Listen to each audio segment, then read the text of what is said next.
ਕਣਕ ਜਿਹੜੀ ਹੈ ਸਾਡੇ ਤਾਂ ਬਾਰੇ ਚੋਂ ਬਾਹਰ ਹੋ ਗਈ ਹੈ। ਫੜ ਕੇ ਪੈਸੇ ਅਸੀਂ ਫਸਲਾਂ ਤੇ ਲਾਈਦੇ ਆਧਾਰ ਫੜ ਕੇ, ਤੇ ਜਿਹੜੇ ਫਿਰ ਬਾਹਰੋਂ ਬੱਚੇ ਲਿਆਉਂਦੇ ਆ ਕੋਈ ਚਾਰਾਂ ਨੇ ਕਮਾ ਕੇ ਉਹ ਆਧਾਰ ਉਹਨਾਂ ਦਾ ਲਾਈਦਾ, ਫਸਲ ਤਾਂ ਕੋਈ ਬਚਦਾ ਹੀ ਨਹੀਂ ਹੈ।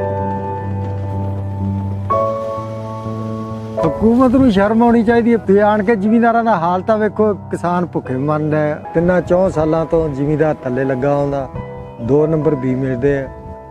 ਤੇ ਐਵੇਂ ਸੋਹੜਿਆਂ ਦੀ ਜ਼ਿੰਦਗੀ ਆ, ਕਾਹਦੀ ਜ਼ਿੰਦਗੀ ਹੈ ਤਰਲਿਆਂ ਦੀ ਛੋਟੇ ਜ਼ਿਮੀਂਦਾਰ ਲਈ। ਗੌਰਮੈਂਟ ਨੂੰ ਚਾਹੀਦਾ ਇਹਦੇ ਤੇ ਛੋਟੇ ਜ਼ਿਮੀਂਦਾਰਾਂ ਵਾਸਤੇ ਕੋਈ ਸਹੂਲਤ ਕਰੇ, ਕੋਈ ਪਾਣੀ ਥੱਲੇ ਲਿਆਵੇ, ਖਾਦ ਥੱਲੇ ਲਿਆਵੇ। ਆਉਂਦੇ ਸਾਲ ਸ਼ਹਿਰਾਂ ਵਾਲੇ ਵੀ ਭੁੱਖੇ ਮਰ ਲਾ ਪੈਣਗੇ, ਕਿਸਾਨ ਬੀਜਣੋਂ ਅੜ ਜੂਗਾ।